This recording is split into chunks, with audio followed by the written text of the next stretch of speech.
Assalamu alaikum. Welcome again. I'm Kaleem Ahmed. I'm pulmonary critical care and sleep specialist here in Maryland, USA. I'm part of the APNA COVID-19 webinar participant. Today I'm hosting. It's my pleasure to introduce Dr. Shahzad Ali Khan, who is the head of department of the Public Services Health in Islamabad. And as we've been discussing since the last 20 days about how to understand this disease process, what are the local reality in different areas, what are the different dynamic of this disease, and how to tackle living in our own areas. Our basic objective from the get-go, from the Apna Merit, was to collaborate between the specialists from all over the world, especially from the US, Canada, UK, and focusing our colleagues, friends, and frontline specialists and doctors in Pakistan to deal with this severe pandemic. So I am very happy to have Dr. Shahzad here, and let me give you a little bit rules. We have a panelist of different people and then participant. We all are very thankful for both participant as well as the specialist as a panelist. You can become a panelist, you can become a speaker. Please communicate with us and give your feedback.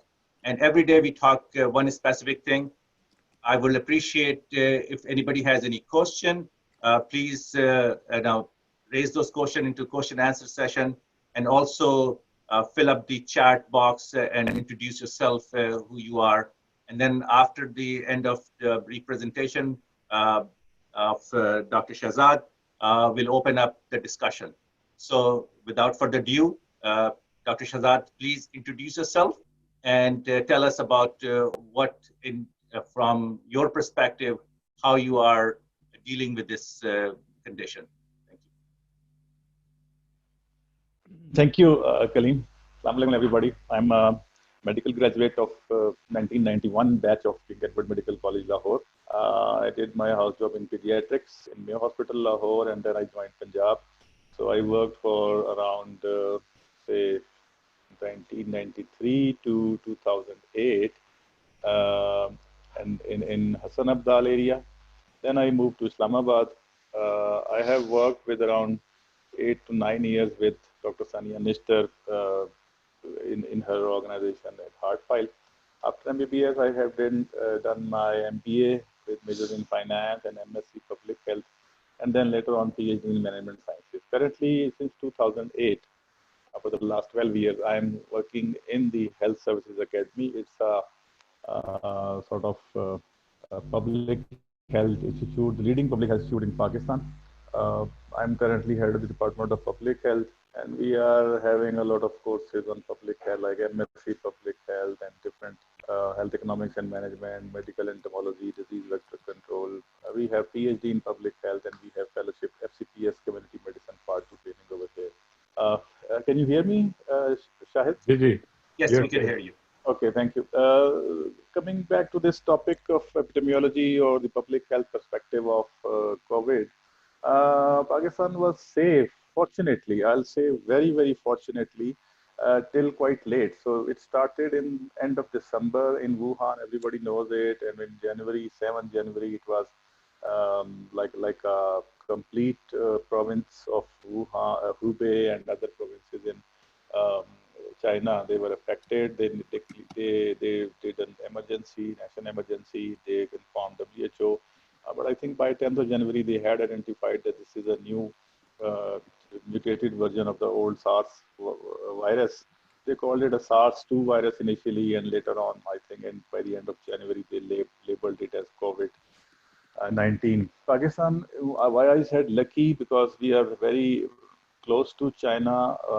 With CPEC going on, a lot of people coming in and going out of Pakistan. So there is a huge traveling was going on between uh, China and Pakistan, but we didn't get it until 25th or 26th February. By the way, we tested the first case in the first week of February, suspect, sorry. It was negative, then we did some more tests in the mid of February. They were also negative, but the first test, which was drawn on 25th of February, came positive on 26th February. Since then, we have I'll call it a slow progress of disease. It's not happened very fast. It didn't take the peak very in a fast manner, and to some extent it behaved like many other countries like US and UK. But I think we have sort of gotten 2 weeks more uh, than these countries started getting peaks. For example, in US, in UK, in France, and Italy, after first month, the peak started appearing, and by the 40th day or 45th day, they were having huge number of cases. We are into the 26th, 56th day of this virus, and today, to date, we have 8,400 cases. Um, the initial influx was not from China, as you all know, it was from Iran. Some people, some pilgrims going there and coming back with, and Iran was not fully aware, even at that time, that it will struck so badly to them. So there was not much of, which you can say, restriction to entry and exit. So when we got first case, it was linked with the travel to Iran. We started checking everybody who was coming from Iran. So this was a quite a fast action. So but when the first case was identified in 26 February, immediately all the people over there were sort of, they were held in Taftan border. There were no opportunities or no proper facilities over there. The government started to do something, but that the area and the geography and the security and other issues are over there are so difficult to manage that it was decided that the people will be coming to Taftan just for a short stay, and every province will get their provincial passengers or provincial people, and they will quarantine them into their own provinces. So what started happening was, people will come from Iran, they will stay in Taftan for maybe one night, or maybe on the same day the buses will take them to their provinces. So most of the people, they went to Sindh first, because Karachi is in majority, and Hyderabad and Sakkar. So initially, if you see in Pakistan, the major number of cases, up to 200 plus, was in Sindh, and the whole other provinces were almost having 0 to 2 or 3 or 4 cases. So it started in Sindh, and then later on, the people started coming towards Punjab as well. So Lahore, Faisalabad, Gujarat, these areas. At the same time, from 10th to 12th March, we had a very big congregation of Tablighi Jamaat in Lahore, Raiwan. So there were some carriers, maybe some carriers in that. So the virus got spread over there. The second peak, which we got in the month of March, in addition to Zairene, was this Tablighi sort of congregation. And if you see the total numbers till today, majority of the cases, I think one big chunk is from the Zairene, got it from Iran and their contacts. The second one is from the Tablighi, and the third one then is the list of people who sort of came from European countries, from other countries which were having this infection. So Spain, Italy, Germany, France, and UK, and many other countries. And even some of the patients, they are linked to Gulf. I don't know why, because there are so less cases in Gulf. But we have got cases, positive COVID cases, who came from, maybe they got it in the airline or maybe in the waiting lounges. I don't know, but they were coming from Gulf countries, and they got this disease. Currently, if you see, this disease has spread to almost any city of Pakistan, all the provinces. The most number of cases, of course, due to population size, is in Punjab. The second is in Sindh, then KP, and then other areas like Balochistan, Islamabad, AJK, and GB. They almost all have similar cases. So if you see, the disease progression. I'm following this disease. Fortunately for today's discussion, I started following when we had the first case. So I sort of analyzed the first 1,000 cases and the second 1,000 cases and 4,000 cases. One thing which I tell you for the sake of all, that one thing which is still positive in the epidemic of this country, Pakistan, is there is a thing which is known as doubling time.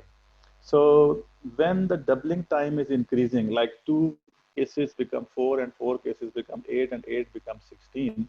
So normally we start from 100 or 150 cases. So I started following it from 150 cases, so 150 to 300 to 600 to 1200, 2400, 4800, and now I'm waiting for 9600 mark.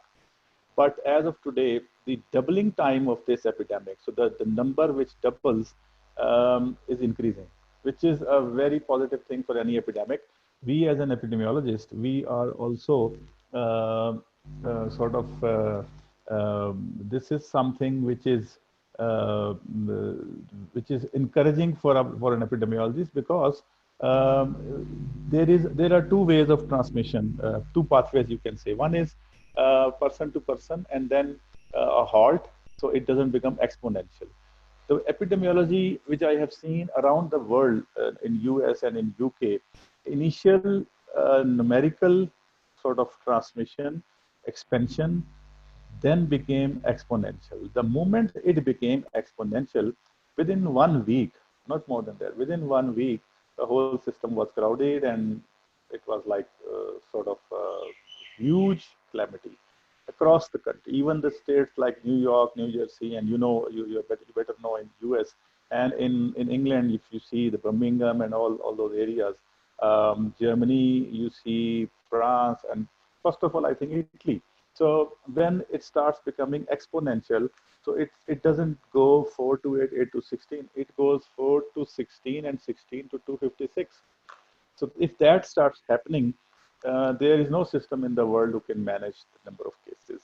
Why we are at this stage after 56 days, we could have done much better, but I think we still did not bad. We were having enough time after China. China, 31st December, first week of January, the whole January we got for preparation, the whole February, in fact, till 25th February, we were preparing. So we were not caught in emergency or in a hurry. That is one good thing, that we did some good things, but there were many things which could have been done better, like the arrangement of those Irene in Taftan, or making this, which they realized later, making this arrangement at the provincial level, because you cannot keep 4,000 people at Taftan border, which is totally a deserted area, no facility around for maybe 500 miles. So this is something which is the Pakistan is, I still feel we were lucky enough to have some time. We were lucky enough to get the disease in a slow manner. So when all of you must have listened to the word flattening the curve. The flattening the curve, automatically, I can say, or maybe through some slow transmission, and maybe the social demographic of Pakistan, the epidemic has took enough time in Pakistan. But now, talking forward, now as we have got a case in almost every city, every district of this country. Yesterday, I was on a different social media discussions. We thought that this is the right time to go for a 2 weeks lockdown, because now when these secondaries who have got the infection, they, each of them, if they will start spreading it to maybe 3 or 4 people, you can understand how this will sort of multiply exponentially. So this is something which is going on. We have got around 180 deaths, unfortunately. Half of them are above the age of 50 years. So the same phenomena, the elderly, the comorbid, they are the most affected here, but we have got some very young people dying as well, reasons unknown. One observation yesterday, which was shared by one of the anesthetists in a very big hospital in Pakistan, was that it is not helping to put people on ventilators. And I have heard this. You all know better than me because you are in clinical setting. I left clinical setting for quite some time. I think in 1993. So he told me that people who are put on ventilators, there is less chance, and those who do not need ventilator, and even with very severe dyspnea, breathlessness, if they are put on oxygen, there are chances that they. And he just quoted a few numbers with me that this much numbers were put on ventilators, and this much number, because of non-availability of ventilator, were kept conservatively on oxygen and other whatever they do in ICU. So there was around 75% mortality on the ventilator, and there was very less mortality for those who were not, because of might be the reason that they were not that much complicated, but according to him, the symptoms and the conditions were almost same. So that is something which is a point for all of you to understand and explore further, that what are we doing wrong here? Maybe we are not using the ventilator properly, or there is something else going on. When it comes to tracing and identifying cases, the system is quite fast. Like army and security forces help the doctors in that. So whenever there is a suspect who got positive, all of his or her contacts are traced, they are investigated, they are put in quarantine. So that is another reason why we are having less speedy. We're not having that much of a speedy transmission in Pakistan compared to. And this is the same in. I have followed up with some other countries. The same in India, Bangladesh, Nepal, Sri Lanka. Even Sri Lanka and Nepal are much better than Pakistan, but they are testing less, I guess. To date, we have tested around 107,000 suspects. So 107,000 have been tested. Out of 107,000, we have got like 8,700 positives. So this is a sort of a percentage of 8%. So for every 100 tests we do, we get 8 people positive. And we are increasing the testing capacity. To date, it is 6,000 to 7,000 per day, but within 2 or 3 days, we are hoping to increase it up to 10,000 per day. Punjab will be doing at least 6,000, and then 3 or 4,000, maybe 5,000 by Sindh government. AP is a little bit slower. I don't know why, but they have less tests, 200, 300 tests per day, and up till now they have only tested, I think, 5,000 plus tests. Balochistan is again, as per the population, they have done more tests. Islamabad has done more tests. AJK, good number. Most of their AJK cases are in Bhimber and Mirpur. With the area, you all know the Bhimber and Mirpur area is famous for UK and France and Italy settlements from this area because of Mangla Dam. So most of them brought the cases from abroad or from Iran, and then it got multiplied. So there are huge number of cases, pockets of cases. Total 48 or 49 cases in AJK. Almost all of them are in, majority of them are in Mirpur and Bhimber area. GB is still manageable. The most cases, because of the sort of sectarian sort of desegregation over there, many of them came from Iran, but they managed well. So now the spread of disease in GB is very good, very nicely managed. The spread is not that fast, so they have tried to limit the spread. This is something about the current. The future, if I tell you, because of the lockdown, it was not absolute, but it was a very strict, a moderate kind of lockdown, which was done in Pakistan, 22nd, 23rd, 24th March onward. And we found that it helped us. But because of the closure of businesses and other thing, now we are doing cash disbursements to poor. Many millions have got cash. I think 55 billion rupees was spent by government of Pakistan, federal government, and many other by the provincial governments. We are doing a lot of fundraising at a local level. Philanthropic organizations are busy distributing food and other items to poor because most of our daily wages, they are not getting the daily wages. They are not getting paid because there is no business or no activity going on. So if it's okay, Kaleem and Shahid, I think I'll stop from here and we can discuss. We can keep on having a chat or sort of based on the questions which you will be getting. Kaleem? Uh, Thank you very much, Dr. Shahzad, for giving us a nice, epidemiological understanding of what we are dealing in Pakistan. And we have some question already in, Okay. and participant, if you can, if you have any question, please uh, write down the question answer in the question answer box. I'm going to unmute all our panelists today. And if any participant has any question, please raise your hand and I'll try to get to you as soon as possible. So let's see, I think I have, let's have our panelists introduced first. So then after that, we'll proceed from there. So please introduce yourself, unmute your microphone, and let's start from the Bushra Jameel. Assalamu alaikum. I'm a professor of internal medicine and infectious diseases at the Aga Khan University, and I'm also the president of Medical Microbiology and Infectious Diseases Society of Pakistan. Thank you, Bushra. Dr. Shahzad, Dr. Fizia Harikar, please unmute yourself. Assalamu alaikum. Dr. Fizia, infectious disease specialist at Indus Hospital. Okay. And Dr. Mohammad Sarfaraz Alam.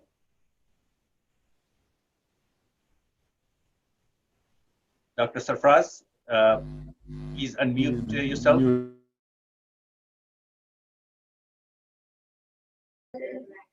Assalamu alaikum, Dr. Mohammad Sarfaraz Alam from Indus Hospital. And your specialty, Dr. Sarfaraz? I'm a medical ICU intensivist in Indus Hospital. MashaAllah, thank you. Dr. Noor Mahal Kabani.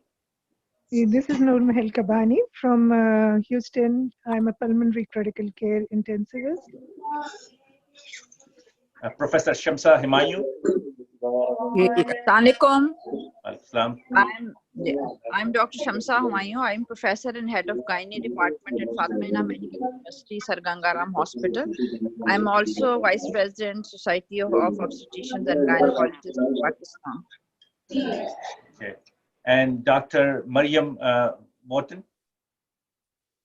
Assalamu alaikum. I'm Mariam Morton. I'm a staff cardiologist in Loma Linda, California. Thank you.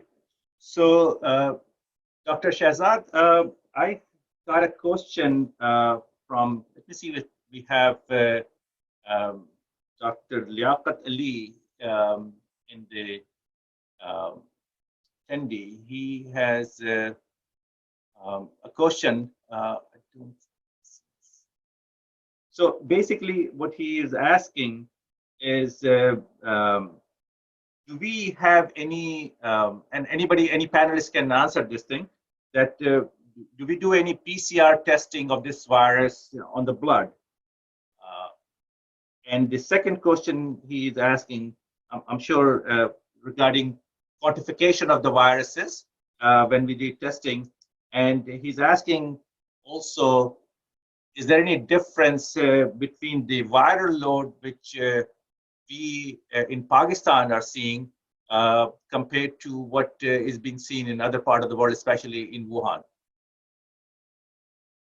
Okay, you want me to answer? Or? You could start and then other panelists, please chime in. I have unmuted everybody, so please give your opinion. Thank you. I think we are doing RT-PCR for diagnosis of this disease in Pakistan. So yes, this facility was only localized to 3 or 4 centers initially, but now we have expanded it to many other private labs as well as government hospitals. So this is there. Talking about the sort of genome or what he meant about the type of virus, The local virus in Pakistan, we are not yet, although there have been attempts to identify the virus and see if it is different from the other strains. There was a hypothesis that it's of 3 different types in the world. But currently, there are speculations. I don't see public health departments and the ministry agreeing to any of that when they call it an A or B or C type sort of a genome or type of virus. It is the same which was started from China to European and US with little mutation, not much, but currently in NUST and many other virology departments of Pakistan, we are trying to sort of get more details onto it. The viral load is, the test is sensitive to the viral load of this virus. So the kits are from UK, from US, and from China. Initially it was from China, but we have now got many testing kits from UK as well as from US. So from companies from there. So it is supposed to be having a sensitivity of around 90%. There are chances of getting some false negative. So what we do is when we have a suspect, which is clinically or with the history. So there are 2 methods: historical as well as the sign symptoms. So with a clear history of travel and contact with any other positive patient, we repeat the test after a few days, 5 days to 7 days. And we have seen that in some cases, the negative cases have turned positive. Any other, if they want to add, please do. I would ask Dr. Iqbal, I think I missed you. Dr. Iqbal Ahmed, please introduce yourself and please take the question. Thank you, Kaleem, and Assalamu alaikum, everybody. This is really a great gathering. I'm so pleased and honored to meet all of the colleagues, especially from Pakistan. My name is Iqbal Ahmed. I'm at University of Texas Southwestern Medical Center in Dallas. I'm a pediatric cardiac anesthesiologist, and I have an interest in emergency preparedness. So, I'd love to hear more from all of you. Thank you. Dr. Fizia, could you please add on to what Dr. Shahzad has mentioned about the viral issues? Fizia? I'm sorry, I missed the question. I was away. Yeah, so they were asking about the question was there is a viral load difference. Do you have any comment on that? And then what is the quantification? The last I have read myself, that was a study published in Nature, and that was that 10 to the power 6, but that was only for quantification on a very not on a clinical basis, on the research side, but any other thing which you are doing at the ground in Pakistan? No, quantitative measuring of the viral load is not being done over here as yet. Yeah, it's not being done. Yes. Anybody else? So with the same thing, I think one of our regular participant. Let me see if I can see if he's here. Dr. Imjad. If I may comment here. Please, go ahead. Yeah, so the question was regarding PCR on blood. So Correct. At the moment, RT-PCRs are being conducted on respiratory samples only. Yeah. And the methodology has not been modified to even check for viruses in stool samples. So it's only the respiratory samples, either nasopharyngeal swab or oropharyngeal swab, or tracheal aspirate or bronchoalveolar lavage. So this is what is being done at all the centers, I guess, which are offering the facility. The other thing is, it's not possible to do RT-PCR on blood. I think the protocols are different. And regarding quantification, that is not being offered, and the sensitivity of the assay depends on the protocol which is being followed. So the European protocol or the Berlin protocol is a robust one, So what our molecular biologist tells us, it can detect up to 5 viral particles in the respiratory samples. That's how sensitive it is. So the sensitivity varies with the type of methodology and the reagents which are being used. And regarding whole genome sequencing, I think that is being planned. So once that comes through, then we'll know how different the virus is from what is circulating in the rest of the world, or if it is identical. So, thank you. Professor Shamsa. जी हाँ जी, मेरा एक comment है from and sort of question as well कि test हमारे यहाँ जैसे पाकिस्तान में हो रहे हैं, हमारे हॉस्पिटल में भी हो रहे हैं, तो टेस्ट रिजल्ट्स जो हैं कभी मतलब it take so much long, 5 दिन 6 दिन 1 हफ्ता, तो बाकी वर्ल्ड वाइड भी ऐसे ही है या कि हम ही बहुत पीछे हैं? I can give you my understanding. I think the problem with this is the kit. The kit has, you have to batch it, and depending upon the number of the tests you could perform, if they usually batch all together. If you are testing too many patients and you have enough capacity and the reagent to do the testing, then you could have a turnaround time pretty quickly. But other places, when they have to batch together, they have to run the test, and that takes time. I don't know, Dr. Shahzad. In Pakistan, NIH was doing it initially for first 24 hours. They used to report within 24 hours, but now even 36 hours they are not being able to, because one is the number of tests, like you said, the batch and kits which they are using.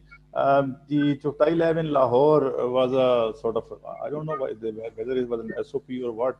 They used to give the report from 5 to 7 days. So there was a huge difference between the number of tests being coming out from NIH and then from other labs as well. Now with the private labs, many of the labs opening up, we are having a very variable time of 24 hours to 5-6 days. And reasons reasons are unknown. Like you said, maybe the kit or the queuing of these tests piling up, backlog, something like that.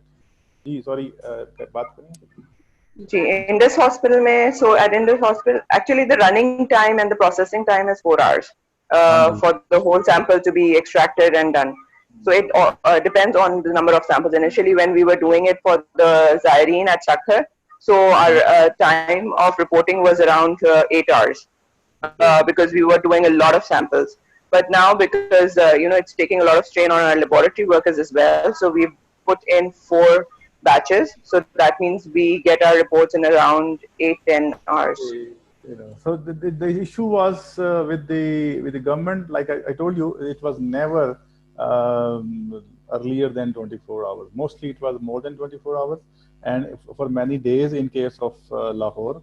But now with like you said, many private labs, they can get, if you give sample in the morning, you can get result in the evening somewhere around, and that is why the number is increasing very speedily, because the numbers are coming. Otherwise, in the past, the numbers were coming after 4 or 5 days with a number of 400 and 500 after a few days, but not now. Thank you very much. I have a couple of hands on the attendance. I'm going to go get to them. All of you, please do not put down your hand. I'm going to go to you. Dr. Iqbal want to have a comment on this. Please, Dr. Iqbal, go ahead. Thank you, Kaleem. My question is to Dr. Shahzad, Dr. Bushra, Dr. Fizia. One of the fascinating real observations about the COVID-19 epidemic in Pakistan is that Pakistan geographically is sandwiched between China and Iran. But if you really look at the population density of more than 200 million, and yet has surprisingly low number of confirmed cases and certainly low number of deaths, which is really, really fortunate. My question is, we have only tested from the NIH report that today, as Dr. Shahzad mentioned, about 107,000 people. Is there, considering our population density and the way the people have moved for the first few weeks, is there a chance that you think we are under testing and under reporting infection? Are there any clinical signs in the community that there is symptomatic patients that we have not tested? Thank you. I think it's a very good question. Partly I discussed it when I was giving an initial introduction. What we are doing is we are initially we were having two types of approaches for testing. One was the history, like people were coming from overseas and they were all being tested, or sort of the details were taken at the airport. Other was the Zyrine, and third one was following up with the getting the details of people who attended the congregation in Raivan and following up at their houses at respective districts. But now, as the disease has spread into the local community as well, so we have increased the testing. But still, there is an SOP for testing. One is you have to have the contacts. All of the contacts are tested. Once a case becomes positive, all the household, all the people who were in contact with him or her for the past few days we try to identify them and then take their samples. We isolate and we strictly lock down the whole area. The other one is all the hospitals have been asked, and it is being checked again and again, to look for the patients with a history of who are coming for fever and cough or dyspnea. There are some asthmatics who are coming, but if they have some abnormal symptoms, they are also tested. So now we have increased the sort of what we call it as a surveillance. It's still a passive surveillance. We are not going into the community for testing. Your question was about testing. Yes, we were quite less in testing, but now with the testing increase, we are covering a lot more cases. So our number is around 470 tests per million population. In any other developing countries, the number is even less than this, but we cannot compare it with the European and the US model, which are testing many thousands per million. But it is going to be increased, but we will still use the targeted approach, the suspect with a history or a symptom. So all the hospitals have been directed to keep a record of all the people who are coming for fever, sort of flu-like symptoms. And so anyone coming with fever or sort of chest infection or any breathing problem, he is kept in isolation and the test is done. Thank you very much. Professor Samsha, do you have anything to add, or should I move? जी बस मेरा एक simple सा question है इनसे जो Indus वाले हैं, ये कितने का टेस्ट करें? What is the cost? Doctor फिजिया और डॉक्टर फिजिया मेरे ख्याल कर रहे हैं इंडस हॉस्पिटल में. Yes, Dr. Fizia and Dr. Mohammed. Yeah, so at Indus Hospital, it's free of cost. We don't charge. Okay, thank you so much. Indus is, we have a attendee, Dr. Mohammed Salim. Dr. Mohammed Salim, please introduce yourself and ask your question. Thank you, Kaleem. Can you hear me? Yeah, sure. Yeah, please. Loud and clear. Assalamu alaikum to everybody. Dr. Shahzad, you had a nice talk. And I am Dr. Mohammed Salim Khan. I am Chief Consultant Physician here in Kotli, Azad, Jammu and Kashmir. So, as you mentioned in your talk, that as this epidemic, it started in December in Wuhan, and we had first case on 26th of February. Yeah. We had a lot of time to manage. So initially, there were no patients from China, and later on, patient came from Iran and some European and foreign countries. So we couldn't manage it properly.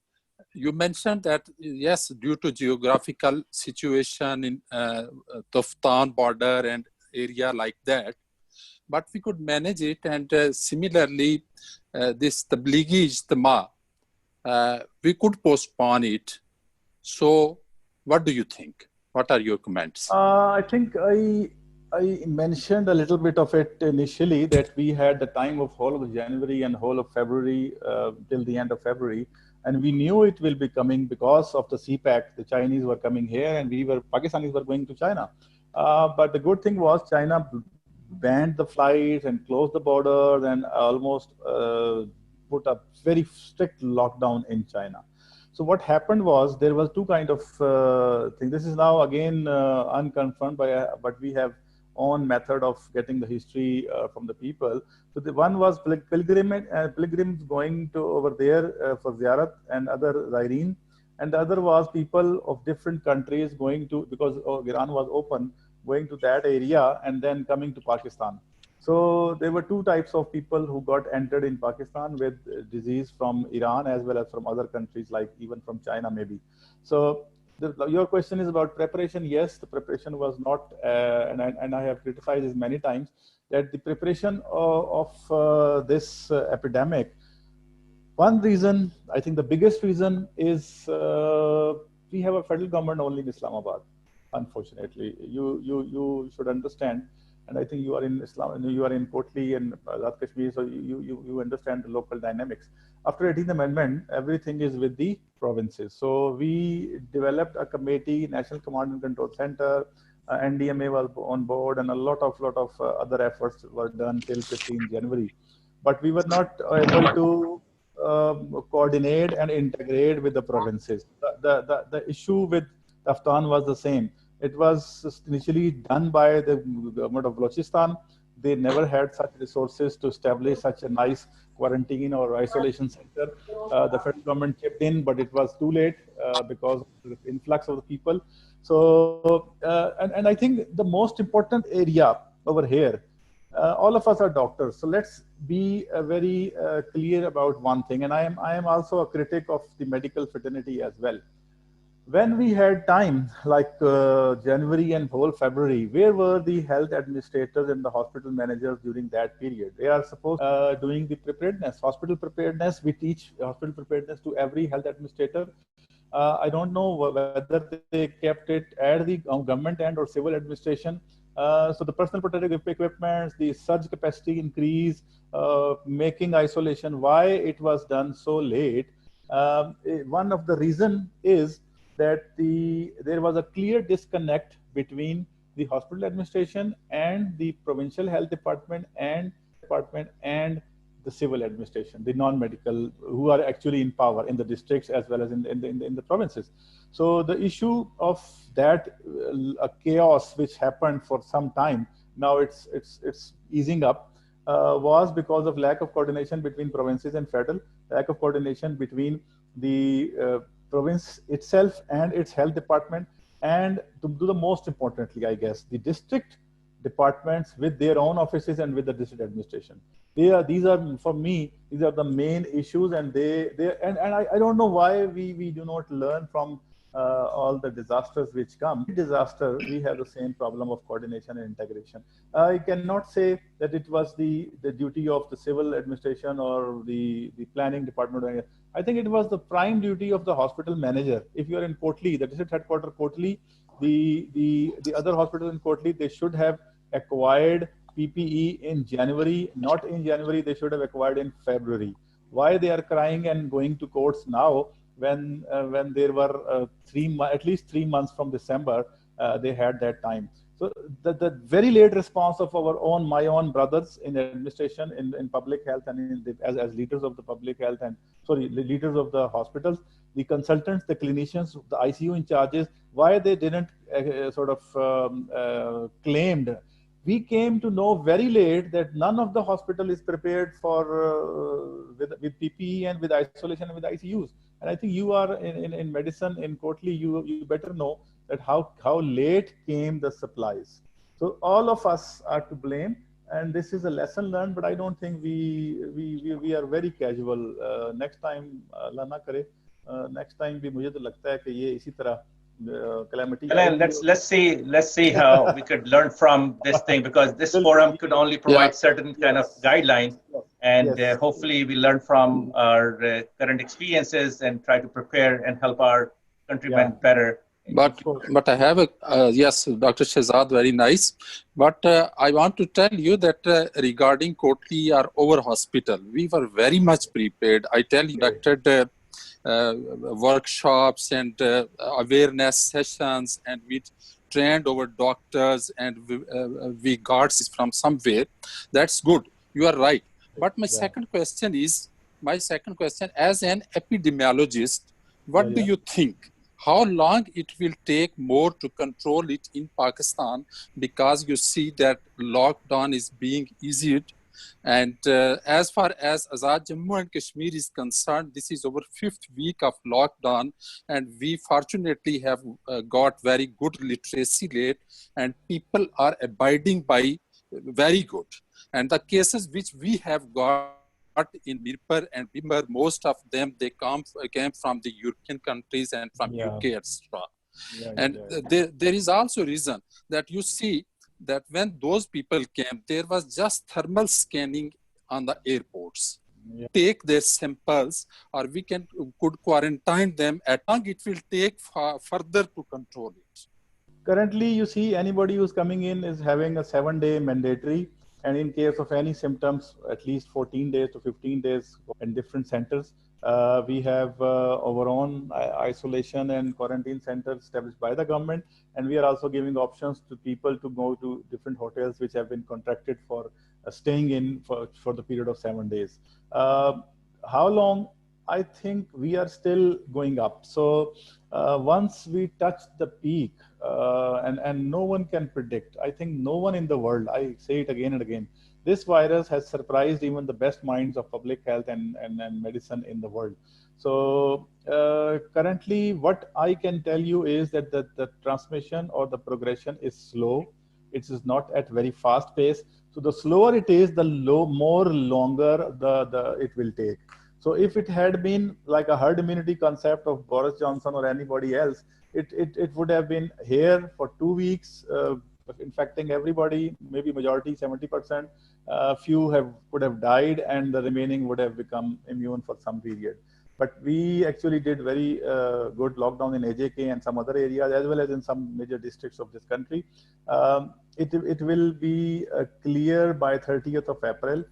Because we are seeing the huge number of testing being done, the percentage of coming positive to the test is decreasing. So initially it was 16%, it came to 11% when we increased to 50,000, around 100,000, we are now back to, down to 8%. So the percentage of testing increases and the positivity doesn't increase, then it tells you that it is not this of fast. So 30th April we will be able to tell something. Otherwise, I don't accept any model which have been put up by people talking about 50,000 cases, 100,000 cases by 30th April. I don't see, to my own understanding, that this virus behaves like any virus on Earth. It is totally surprising everybody.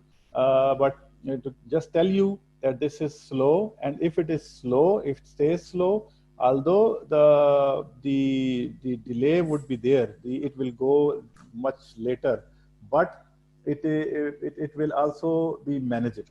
Thank you. Thank you very much. Thank you. I think Dr. Professor Shamsa and then Dr. Iqbal has some raised hands. So please go ahead and. Doctor Shahzad, मेरी एक मेरा comment है और एक question भी है कि आपने ये सेंटर्स बनाए हैं, all the patients who are asymptomatic, अगर वो घर में मतलब न रहना चाहें तो हमें उसमें क्या एतराज होता है? Why can't they stay at home? आप अपने हेल्थ केयर वर्कर्स को अनड्यू एक्सपोज करते हैं। कोविड पॉजिटिव है, आप एसिम्प्टोमेटिक है, उसका आपने कुछ भी नहीं करना, लेकिन डॉक्टर्स राउंड करें, डॉक्टर्स देखें। मतलब आई वंडर कि we are exposing them unnecessarily to the COVID positive patients, और उसमें किट्स भी यूज हो रही हैं, आपके मास्क भी यूज हो रहे हैं, तो इसके बारे में आपका क्या ख्याल है? बिल्कुल आपकी सही सजेशन है। It's an excellent idea which was used in China. Unfortunately, it can only be used in China, not even in UK, US, or any other European countries where people talk about rights and all of other things. In Pakistan, we have seen people running from the airport by paying sort of bribes to the airmen and maybe some other custom people.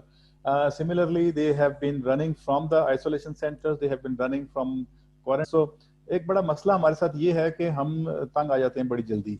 तो आपकी बात बिल्कुल ठीक है, ये बिल्कुल नहीं होना चाहिए. आइडियल यही है कि आप अगर पेशेंट ठीक है asymptomatic है, serious नहीं है, तो why he or she is in the hospital? But the issue is घर के अंदर हमारा कोई कंट्रोल नहीं रहता, और हमारे यहाँ पे तो आपको मैं मजे की बात बताऊं कि हमने शुरू में देखा यहाँ पे, we have seen people going to the hospital and people inside the hospital, when they came to know there is a patient in Benazir Bhutto hospital, they used to visit and see the patient कि corona का patient होता कैसा है. So इस तरह के जब मतलब इमेजिन करें, और इसी तरह मोटरसाइकिल पे उन्होंने आपने देखे होंगे क्लिपिंग्स के, मोटरसाइकिल पे बाहर निकले हैं, पुलिस वाले पकड़ रहे हैं लॉकडाउन में, उन्हें कहते हैं यार तुम किधर किधर जा रहे हो, कहते हैं हमने कभी लॉकडाउन नहीं देखा, असि लॉकडाउन देखने जा रहे हैं. जब आपको ऐसी आवाज करना पड़ता है तो उसके लिए आपको out of the way, out of box thinking चाहिए होती है. दुनिया में चाइना के बाद शायद बहुत कम मुल्क है इस तरह का किया हो. चाइना ने तो सिंपल, मुझे चाइना का रियल टाइम एक्सपीरियंस है, मेरे काफी सारे कोलीग्स वहाँ पे काम भी करते हैं और दोस्त भी वहाँ से आए हैं. उन्होंने कहा जी हमें तो में रखा ही नहीं. उन्होंने कहा जी आप घर चले जाएं, और घर के अंदर भी आपने पर्सनल प्रोटेक्टिव इक्विपमेंट पहन के ना, सारे घर वालों ने इसके दरवाजे के बाहर खाना रखना है और इसको कमरे से बाहर नहीं निकलने देना. It is not possible in Pakistan. Some will do, I will do, and you will do definitely. If unfortunately one of us get anything like this, we will do for the sake of our family.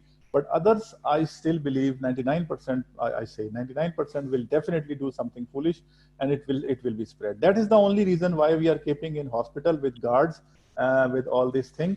Asymptomatic patients, a majority, 90% of the people in Pakistan. There is another thing which I forgot to mention. In Pakistan, I have seen PIMS and Benazir Bhutto Hospital and many other hospitals.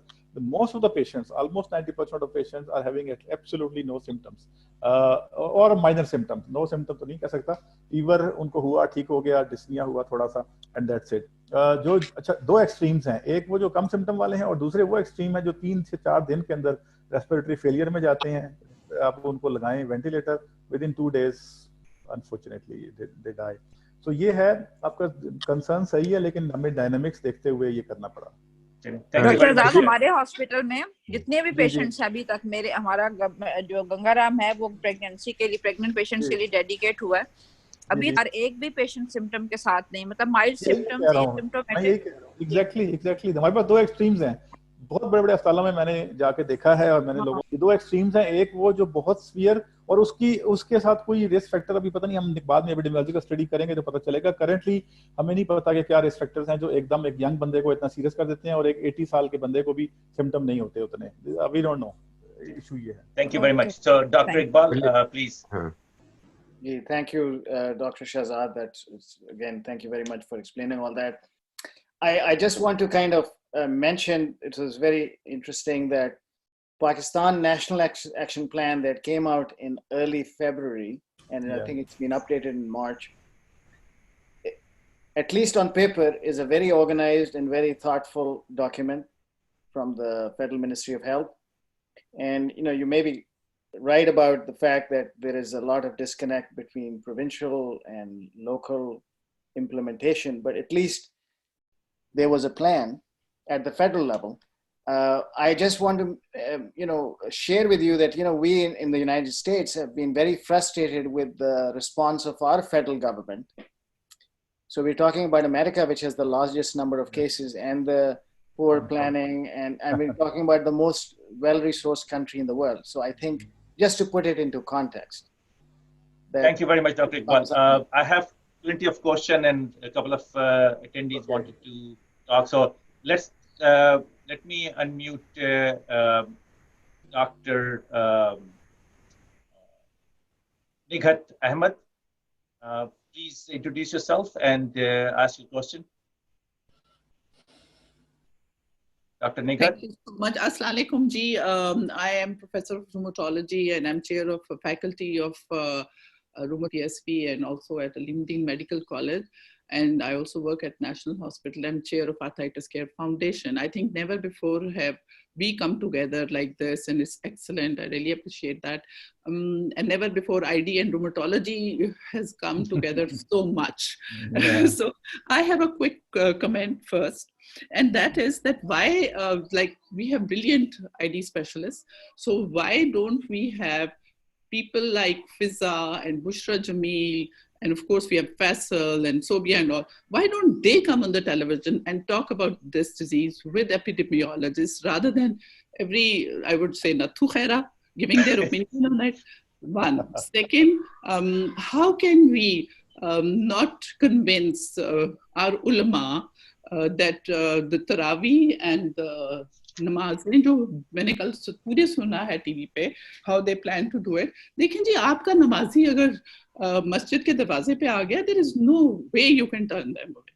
So हम क्यों नहीं convince कर पा रहे? And why doesn't the government is doing an excellent job. हमारे resources बहुत कम है, and I'm so glad Dr. Shahzad has put that very well. But I think you know, they should listen to what the specialists are saying, and even in view of a hadith, why can't we convince them?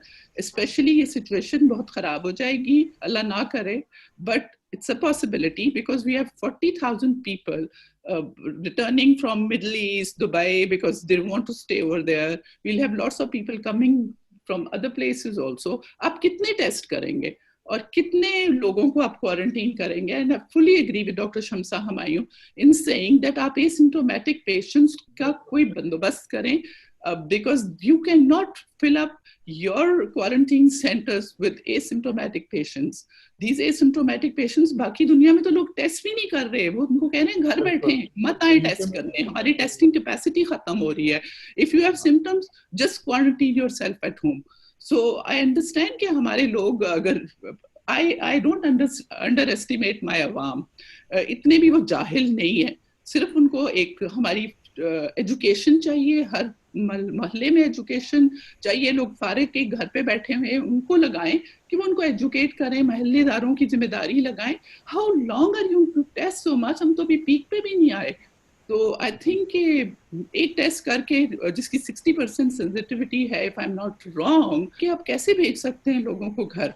तो can you imagine कि अल्लाह ही बचा सकता है. फिर हमारी जैसी country with limited resources, if we don't do this, we might, you know, we may be overwhelmed. And we are talking about ventilators, leave alone. People are leaving their loved ones in the hospitals, not even picking them up.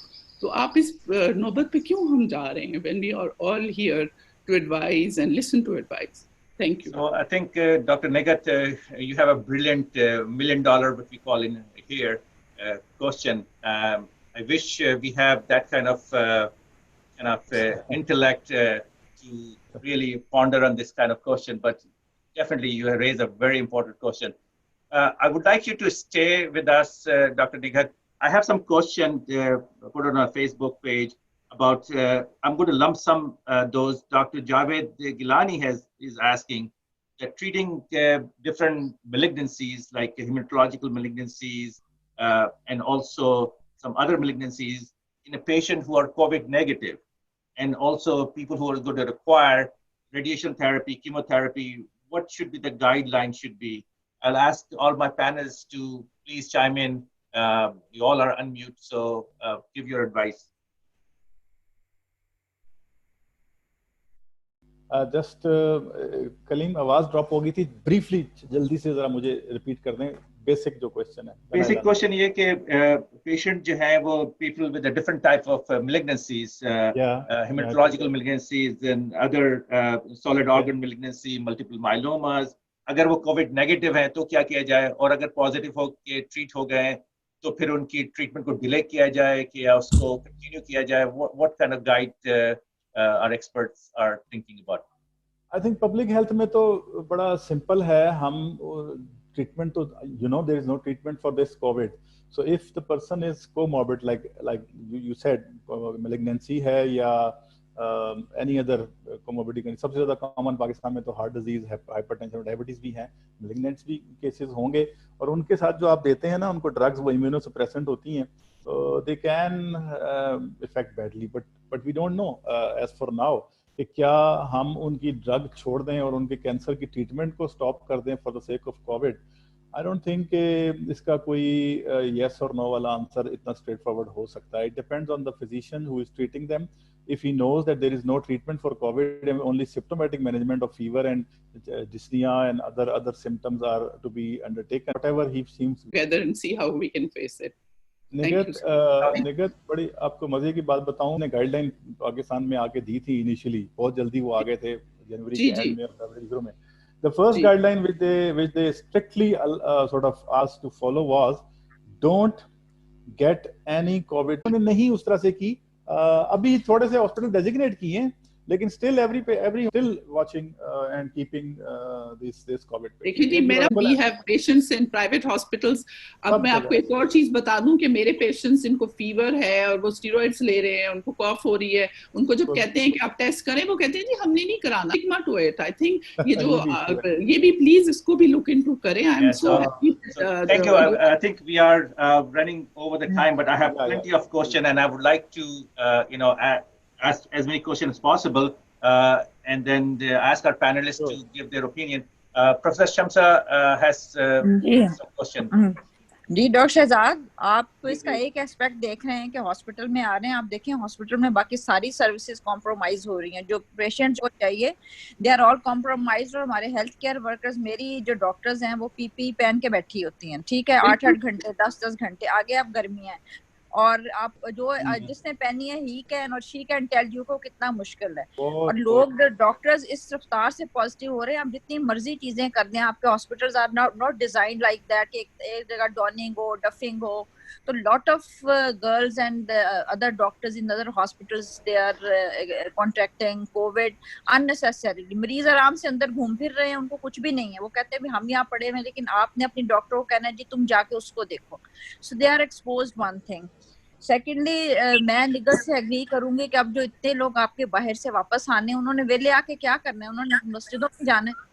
और आप देखिएगा एक तूफान आने वाला है आपके अस्पतालों में कोविड पॉजिटिव और पेशेंट्स हु आर अनडायग्नोज्ड, और कम्युनिटी स्प्रेड इससे 100 टाइम्स मेरे ख्याल में ज्यादा होगा. अल्लाह करे कि ना हो, लेकिन this is our prediction.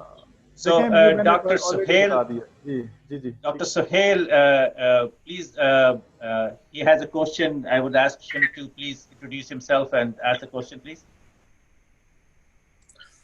Dr. Hello. Suhail. Yeah. This is, I have been asking one question that our servants go on leave to their villages in far-flung areas, in northern areas, and they come back, they're using public transport. So the question is that, is it good to quarantine them for 14 days? Or within the 14 days, we should test their PCR, or which day, what day, and should you repeat that negative PCR? If you ask me, sir, the best solution for these days is please send them home with a salary. Don't keep them in the house. No matter what you do, they are at risk. Number one. तो ये तो मैंने तो अपने जितना मेरा जो cook है या जो भी मेरे हैं, डिटेल में नहीं जाऊंगा, but I have sent them home, और मैंने उनको कहा है जब तक मैं नहीं बुलाऊंगा आपने नहीं आना. दूसरी बात ये कि अगर आप उनको, वो आ भी गए हैं और बहुत ही आपकी कोई अर्जेंसी है, यू नीड सम केयर और you are very much in need of at least one person, so हम करते ये हैं नॉर्मली कि 7 डेज तक उसको क्वारंटीन करते हैं कमरे में साइड पे, और 7 डेज तक ऑब्जर्व करते हैं, और फिर उसके अगर कोई सिम्टम नहीं होता तो फिर उसको हम ज्यादा दे देते हैं काम करने की और नजर रखते हैं उसके ऊपर. But it's still not the best method. I will still, मेरे ख्याल में सबसे बेस्ट यही है कि आप इसको अवॉइड करें. Yeah, thank you, Dr. Shahzad. My question was that this is, generally accepted that there should be a 14 days quarantine. The question is that can we test within the 14 days time, and what day should we test? As you said, 7 days, should we test 7 days? And if the person is negative, should we repeat it over 24 hours as is being highlighted in the Punjab government circular? अभी तो इस वक्त ये है कि sir अगर तो patient आया है ना सिम्टोमेटिक, तो उसको तो वो इमीडिएटली टेस्ट करते हैं. Not symptomatic, he is completely asymptomatic. Yeah. No history of contact whatsoever. फिर कोई इशू नहीं है, फिर 7 डेज में एक टेस्ट करेंगे, दोबारा रिपीट नहीं करते मोस्टली. अगर हिस्ट्री है या फीवर या सिम्टम्स हैं तो फिर करते हैं, नेगेटिव आए तो रिपीट करते हैं. Thank you very much. Then I have a question. Dr. Muhammad Iqbal, he has a question. Dr. Muhammad Iqbal, you are unmuted. Please introduce yourself and ask your question. Dr. Muhammad Iqbal. I think he might. So let me ask his question. He was asking about if the patient apparently has no travel history and no contact, and the patient is developing GI symptom and jaundice, can that be a COVID symptom with high ALT? नहीं, अभी currently it is not. Anybody else in the panelist? Could you please chime in to your opinion? Okay, so I think so far, I don't know about Pakistan, but here traveling history is kind of no longer as a kind of screening anymore because it is in the community, and a lot of people are. In fact, in one study, there is what 28% of the patient presented with the GI symptom, including nausea and diarrhea, and high ALT and transaminase has been linked with the COVID. So that is again. But हम यहाँ पे contact और travel history साथ लेते हैं. अगर और कुछ नहीं है तो फिर सिंपल उसको ऑब्जर्वेशन या करके टेस्ट नॉर्मली नहीं करते. We need at least 2 or 3 symptoms. Fever भी है और डायरिया डेफिनेटली टेस्ट करेंगे. ठीक है. जी. There was a question by Dr. Imjad. I don't see him. He was asking about any understanding or any kind of studies shown that there is a risk of transfusion, blood transfusion causing the disease. Now we are hearing about convalescent plasma and its role, possible role in the treatment, but is there any kind of concern about if somebody is COVID positive, as giving blood transfusion to somebody else, is it possible that that person could spread the disease?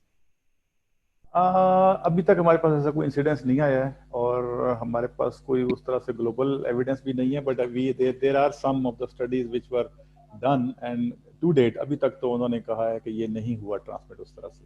Yes, I have come across studies which have shown that there is no transfusion related spread of COVID, and we have had one patient who just when mounting symptoms had transfused blood to his father, and he was COVID positive, and he did not get COVID. So that is one life. Yeah, it's airways get through mostly. And another question I will ask any panelist, Dr. Kabani or Dr. Iqbal, Dr. Motem. Again, we have discussed this question before. The use of hydroxychloroquine for prophylaxis for somebody, healthcare provider who has been exposed to some COVID patient. Currently, there's no evidence for its use, and शमसी साहब ने शायद किया था, अभी पता नहीं. Yes, go ahead, Dr. Kabani. Ji, currently, as we have discussed as recently as yesterday, there is absolutely no evidence-based guidelines for use for prophylaxis, even with exposure. That, to my knowledge, I don't think that has changed. I know there are some studies being conducted in Australia, and I think there is some in the US also for exposed healthcare workers, but we don't have the evidence yet. Okay. And Dr. Shahzad, you were saying something? या ये हमारे यहाँ पे serious patients के लिए plasma pheresis और plasma दो चीज़ें हैं. एक तो वो कह रहे हैं कि ये चूँकि ऑक्सीजन बाइंडिंग कैपेसिटी पे इशू होता है तो उसको प्लाज्मा फुल ब्लड देना चाहिए. दूसरा शमसी साहब का एक पॉइंट था कि जो क्योर्ड पेशेंट्स हैं, ट्रीटेड पेशेंट हैं जिनमें इम्यूनिटी होती है, एंड उनका प्लाज्मा लेके लगाया जाए. और तीसरी स्टडी आपने सुना होगा, ये जो IgG वाली डाउ की एक पिछले दिनों उस पर बात चल रही है, इम्यूनोग्लोबुलिन्स देने वाली.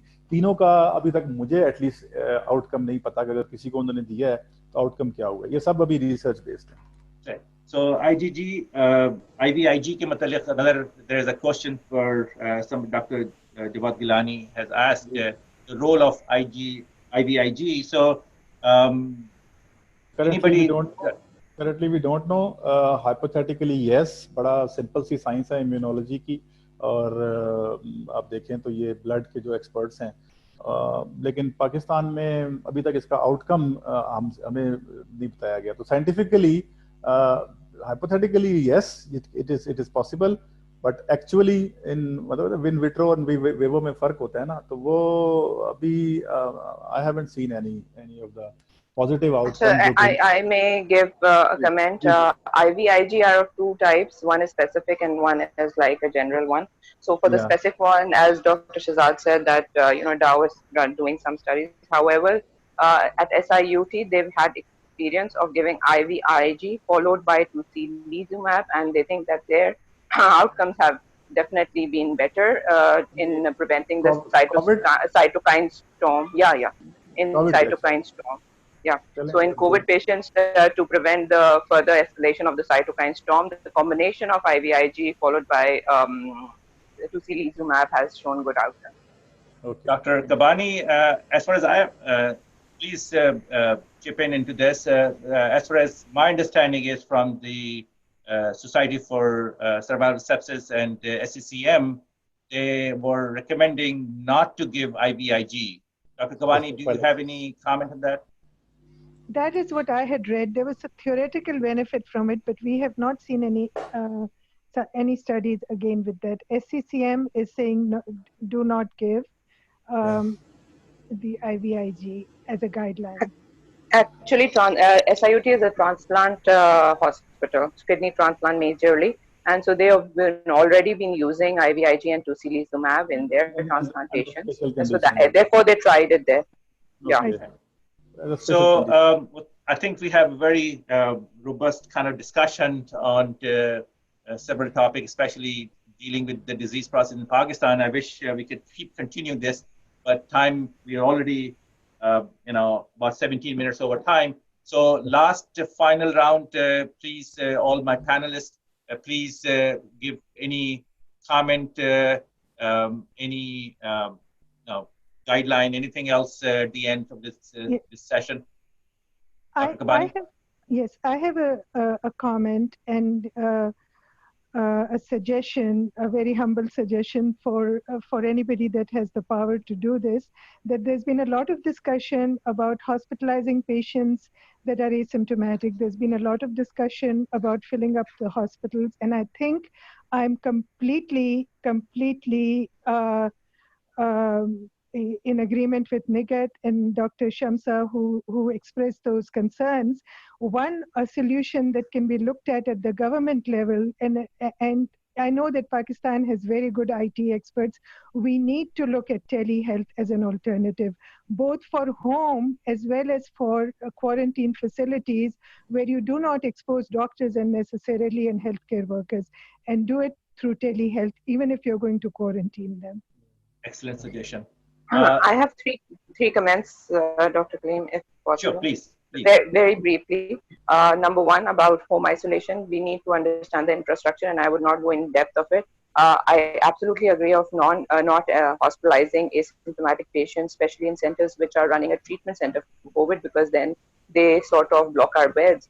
However, because the number of patients who live below the lower middle class and even the poor, they have very big family structures with elderly in their houses, and if one is positive, that means all will be positive, and then that would overflow into your healthcare system. So we do need isolation systems accepting asymptomatic patients who are positive. Pakistan is a totally different, Karachi is a totally different ball game as far as I can say. Number two, the question about mosques and opening, has been a very active discussion since last night especially, and Dr. Bari from Indus Hospital has been in and the Pakistan Islamic Medical Association has been in conversation with a lot of ulamas, but then they say that they're wearing a different glass to see what is happening. Their perspective is different. If you have your banks open, if you have your grocery stores open with a lot of crowding, then why just mosques? I understand, I'm totally advocating that mosques should not be open, but on the other side, at a time when all these cases are escalating, we should have a lockdown now. We are seeing an increased number of cases. My third point is, please, I think I would advocate use of methylpred and on a higher dose right now. We have seen over the last 2 weeks a tremendous response to early use of methylpred, and I would just like to, if somebody could benefit from this, we've actually had our ventilated patients rates going down. So hit early, hit early and hit hard. We use methylpred followed by tocilizumab for those who don't respond.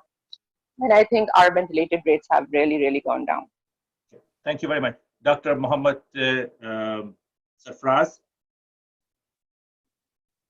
Dr. Sarfraz. Yeah. I have another attendee. He wanted to ask a question. He has raised hand. Please,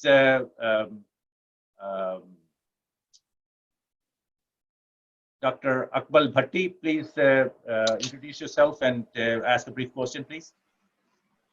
Assalamualaikum. My name is Dr. Akmal Bhatti.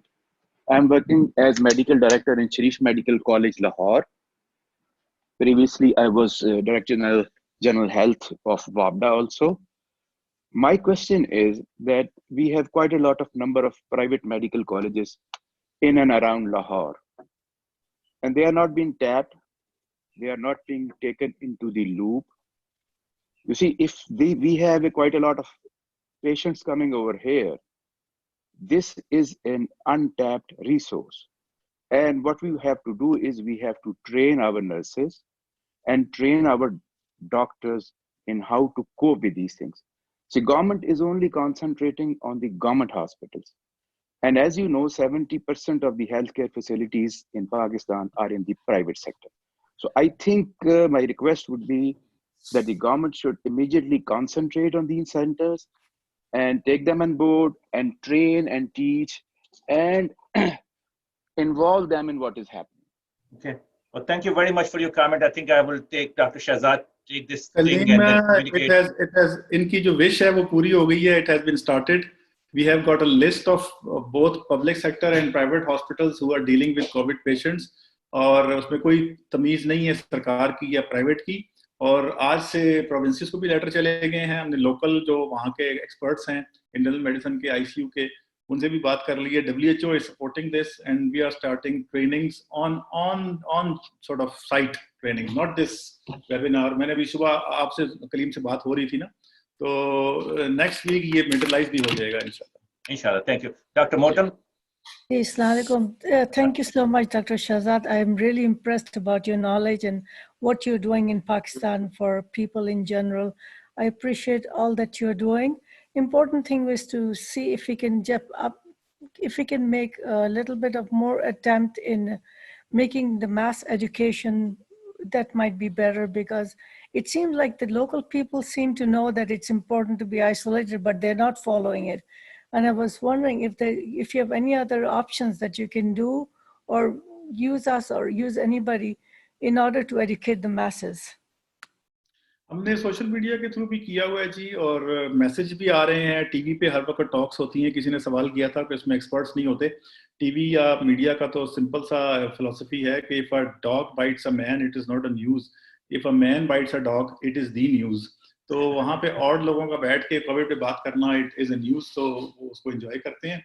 बाकी बहुत हो रहा है. LSWs को involve किया है. Hand washing बहुत बेहतर हो गई है. बहुत चीजें इंप्रूव हुई हैं.